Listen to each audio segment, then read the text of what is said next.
Update 49 is a free base game update scheduled for March 9th and is loaded up with some really great improvements to the Elder Scrolls Online. There's been a lot of news to keep track of over the last couple of months, so I've consolidated everything you need to know for the new patch here in this video.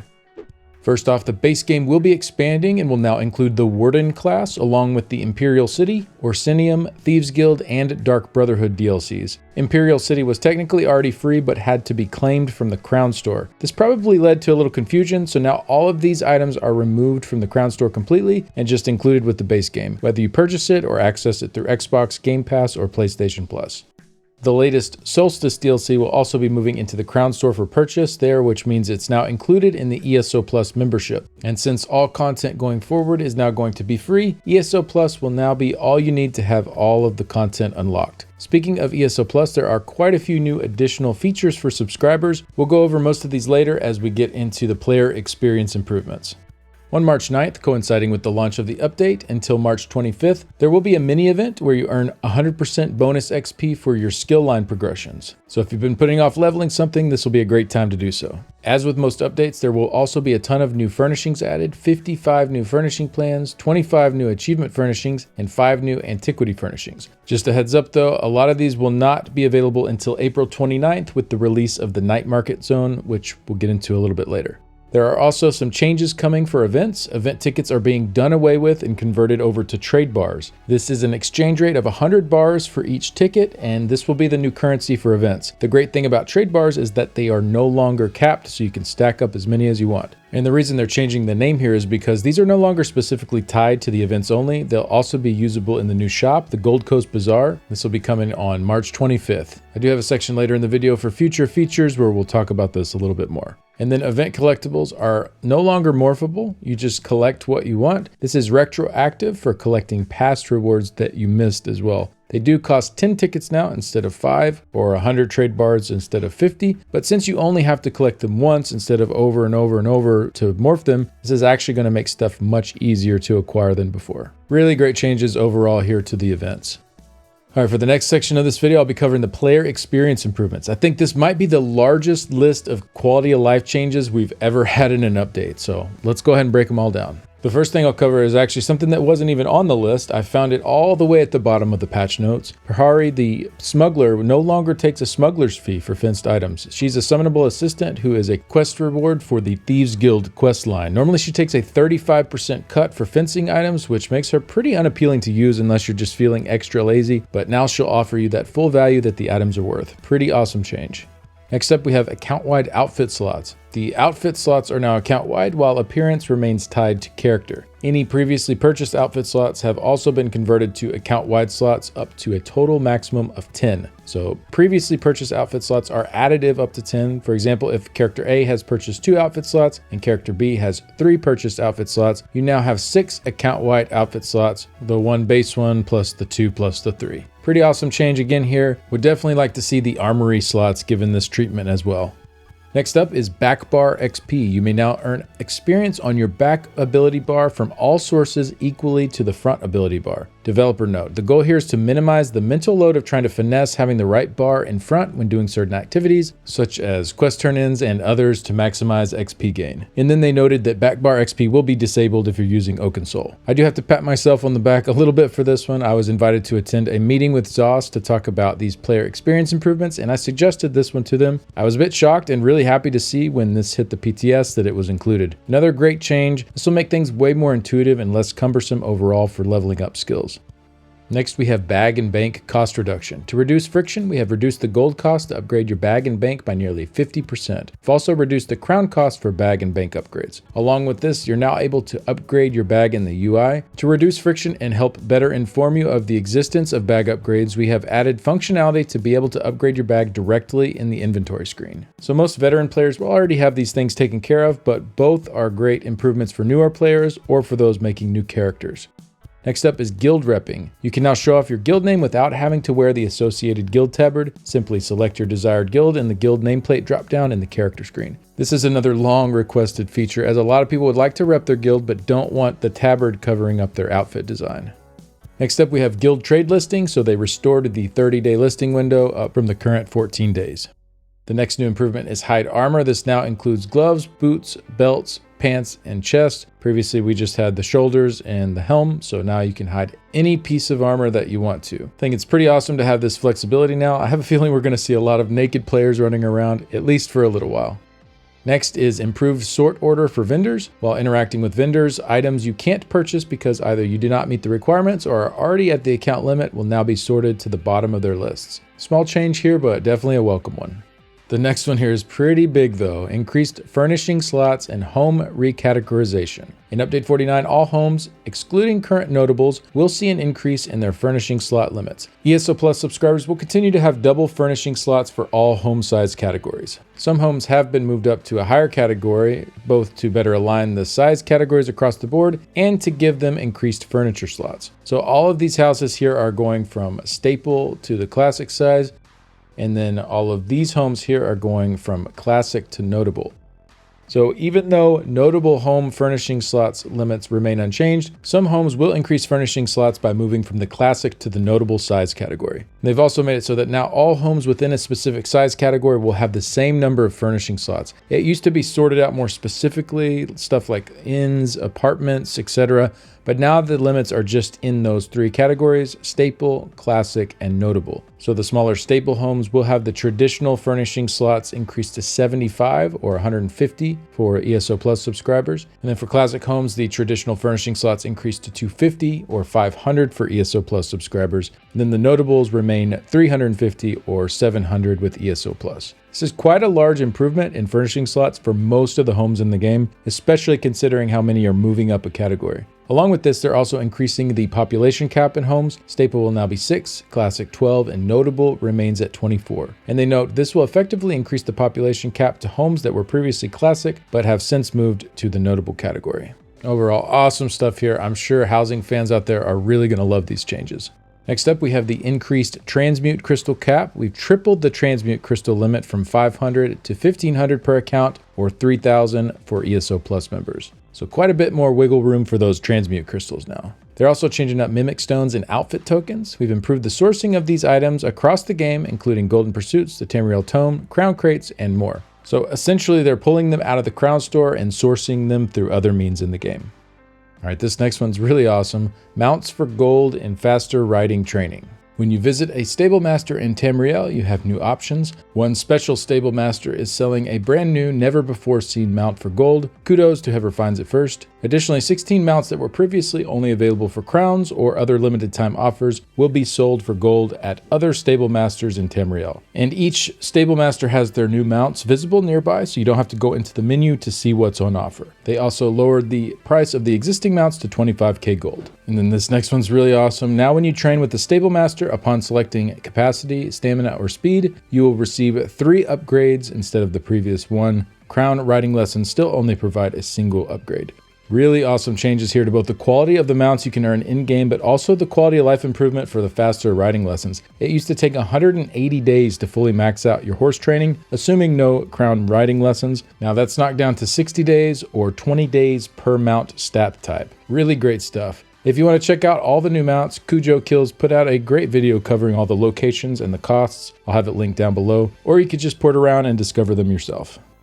Next up, we have longer Antiquities lead expiration. You can now enjoy increased Antiquities timer lengths for all leads of intermediate difficulty and up, and then doubled lengths for ESO Plus members. So the white leads maintain a 30-day timer, or that goes to 60 days with ESO Plus. Greens have 60 days or 120 with ESO Plus, and then that moves all the way up to the gold leads, which have 180 days to be completed or 360 for ESO Plus members. Another great quality of life change here. When I started a new account on Xbox a few months ago, this was one of the most annoying parts. I started getting so many leads right away and felt like I needed to immediately grind out Antiquities and forego doing other things so that I wouldn't lose the chance to grab them. Well, now you have a lot more leeway. Or for those that have already leveled it and just feeling a bit lazy, don't want to mess with it for a while, no problem.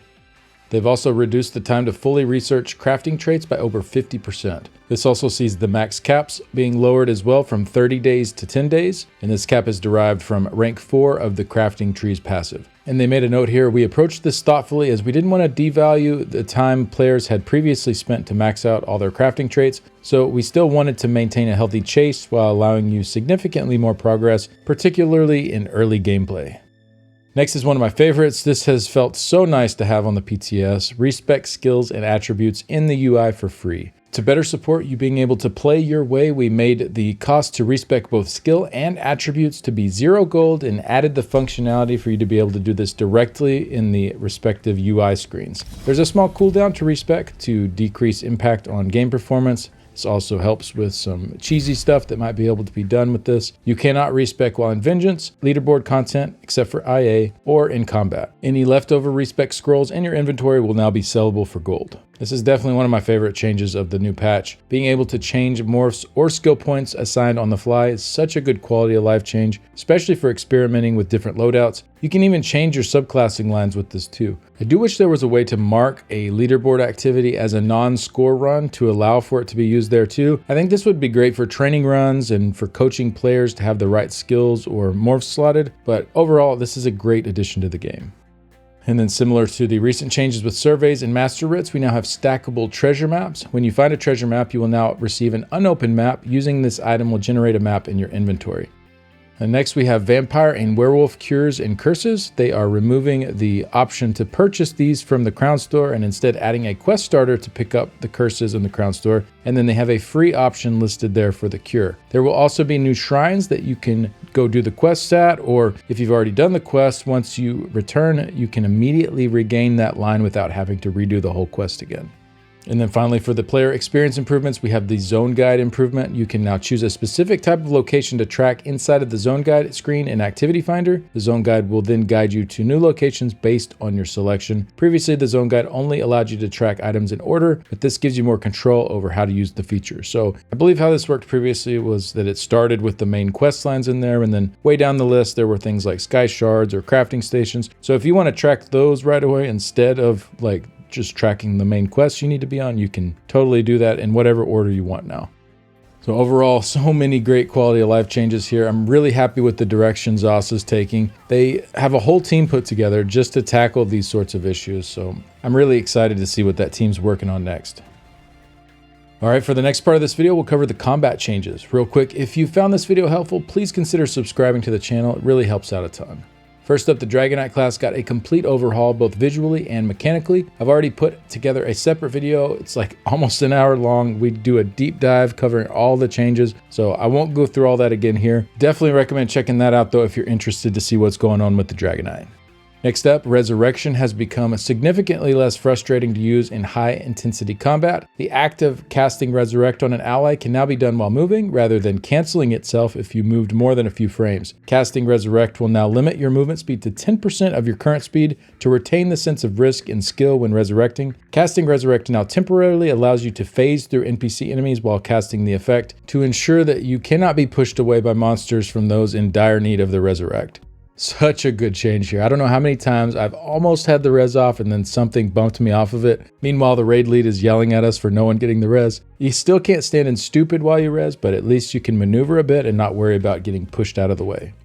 All right, then the two-handed skill line got a complete visual and audio update along with a few balance changes as well. So here's the ultimate Berserker Strike. And then Uppercut. And then Critical Charge.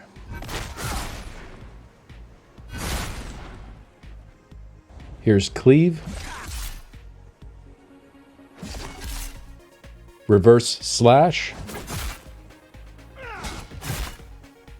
And finally, Momentum. And the audio even added in differentiation for each of the different weapon types. So for example, an uppercut with a sword has a slicing sound. But if you use a maul, it's more of a thud.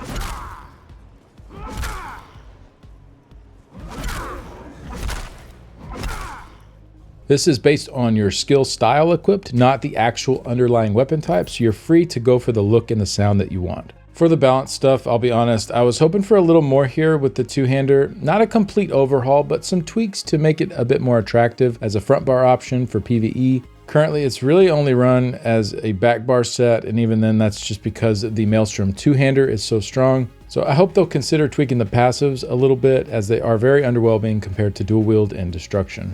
So for the balance changes, the uppercut skill and its morphs had their cast time reduced from 0.8 seconds down to just half a second. This should make it slightly easier to light attack weave now. Momentum and the rally morph had the timer on the buffs increased from 20 seconds to 30 seconds, and the heal on rally was buffed by 50% at base. It does ramp up a little more slowly now and ends at 3 times the base amount instead of 4 times the base amount, but since that base amount was buffed so much, it still ends up higher the whole way through. Significantly so at the start, but the gap shrinks as time goes on. However, since it lasts 30 seconds now, you have an additional 10 seconds sitting at that highest heal amount possible. So really great change overall to this skill. It's a very strong self-heal. To put it into context, Breath of Life is 3485 for the base, so this passes it up at about 10 seconds in, and it's about 50% stronger from 20 to 30 seconds in. Then the other morph, Forward Momentum, was buffed to last 60 seconds, up from the previous 40-second timer.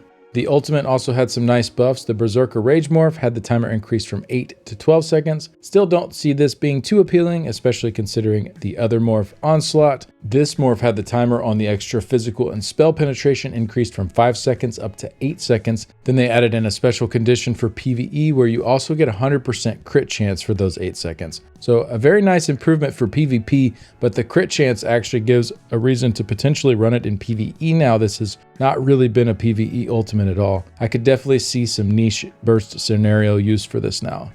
For gear, they fixed the bug with Ring of the Pale Order where it was not allowing you to take healing from your companions. And then for new gear being introduced, most of it is coming later on with the night market. So I'll cover those sets when we're a bit closer to that release at the end of April. But we do have a new PvP set coming with the launch of Update 49 called Gore Thief. Dealing direct damage generates a stack of Gore Thief for 30 seconds, up to 10 stacks. While you have Gore Thief equipped, Roll Dodge consumes 1 stack and heals you for 20/21 health, scaling off your max health. At max stacks, while you have Gore Thief equipped, bash an enemy to consume all stacks and deal 21/44 bleed damage, scaling off the higher of your weapon or spell damage to enemies within 8 meters of you. It doesn't state it in the tooltip, but the stacks generated do have a half-second cooldown, so the quickest you could build to 10 stacks is 5 seconds if you have direct damage hitting every half second. This does have a pretty high tooltip on it. For comparison with a common set, it's about 10% higher than Null Arca, and it triggers in an 8-meter AoE, which is pretty large. For PvE, sadly, the 2 to 4 piece bonuses are just not that great. I think that's going to hold this set back from being a decent contender, but for PvP, I could see this offering some pretty nice timed burst since you can release that second part whenever you want with a bash. It would be cool to have some more universal 2 to 4 piece bonuses like all weapon and spell damage or something, but either way, this definitely looks like a decent set.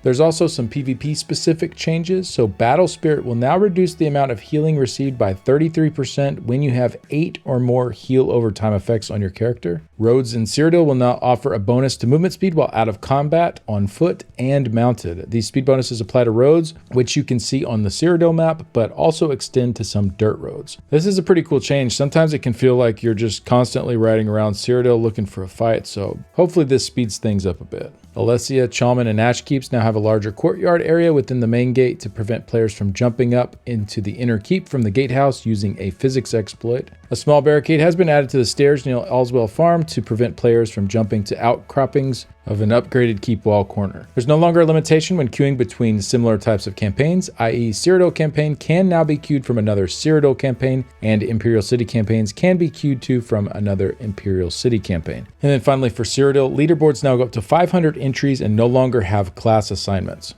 For Imperial City, you cannot queue for another campaign while in Imperial City, includes sewers and districts, if you have 100 or more Telvar stones on your person. This is a pretty big change. You can't just pour it out now and avoid having to go back and actually make your way back to the base. I can see a lot of people not liking this change, but they do have sigils of Imperial Retreat that were specifically made for this reason. They're a bit pricey, but the whole point of IC is there's supposed to be some risk there. When you go in, you earn Telvar, and then you got to bring it out. And if you can just queue out whenever, it really kind of invalidates that risk. You can just go in, get what you're looking for, and get out. So I do think this is a good change. I think it's healthier for the balance of IC. I definitely think we'll see some players frustrated with this. Maybe we can up the sources for those Imperial Retreat stones, make them a little bit more common so people can use those to get out if they want to do that. But ultimately, for this type of game mode, it always felt a little weird to me that you can just queue out whenever you want.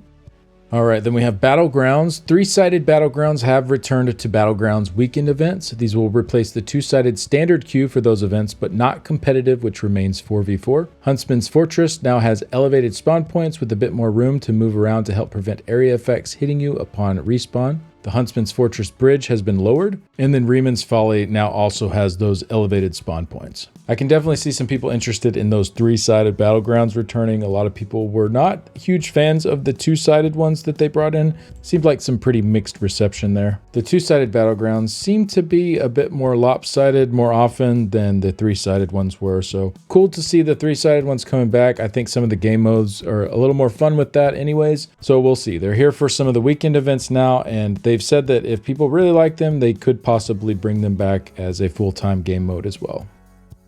For this next section of the video, I did want to mention a few additional updates coming right around the corner. These will be covered in more detail closer to their release dates, so these are not coming on March 9th with Update 49, but they all will be coming at some point while Update 49 is live. And shout out to ESOHub.com for many of the upcoming screenshots. I thought they did a really good job of kind of pointing out all the key points to take notice of. So the Gold Coast Bazaar will go live March 25th. This is a brand new shop with in-game earnable rewards, mostly dedicated to past items that are no longer available, but there will be some brand new rewards in here as well. So as an example, you can see the Gold Coast Recall here. This was previously no longer available. And then other items here as well, including some new and returning skill styles for the Dragonite. And these are just a few examples here. The plan is to have a pretty sizable stock on March 25th when it releases. And then a week later for the Season 0 launch, there will be over 100 items available here. You'll purchase these items with trade bars, which is the new currency replacing event tickets. These can be earned through events the same way that event tickets were, but will not have a cap on how many you can hold. And these also will have many alternate sources available to earn them from, such as the new Tamriel Tomes Battle Pass system.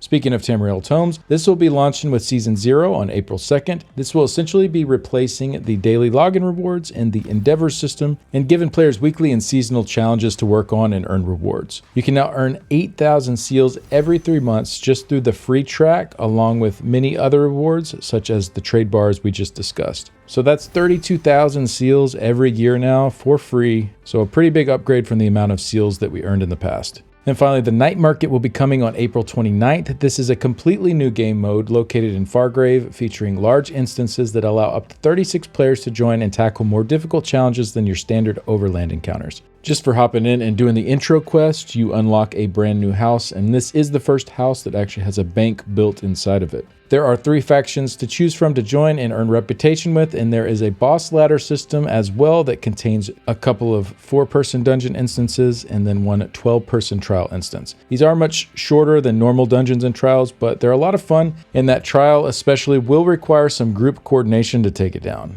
Really excited to grind out the Night Market stuff once that goes live at the end of April. Overall, lots of great stuff coming with Update 49 and in the months to follow. I'm really excited about this year and the new direction that ZOS has taken. Let me know down in the comments below what you guys think about all of the upcoming changes. But that's going to do it for this one. Thank you so much for watching. If this video has been helpful, please consider subscribing to the channel and hitting the sub notification bell to be alerted to new videos. Big shout out to my Patreon and YouTube members. I really appreciate the support. There are memberships for as little as $3 a month. It definitely helps out a ton. More info about that in the description below. And then a special thanks to these folks here. I couldn't keep doing this without you. I'll see y'all in the next one. Bye.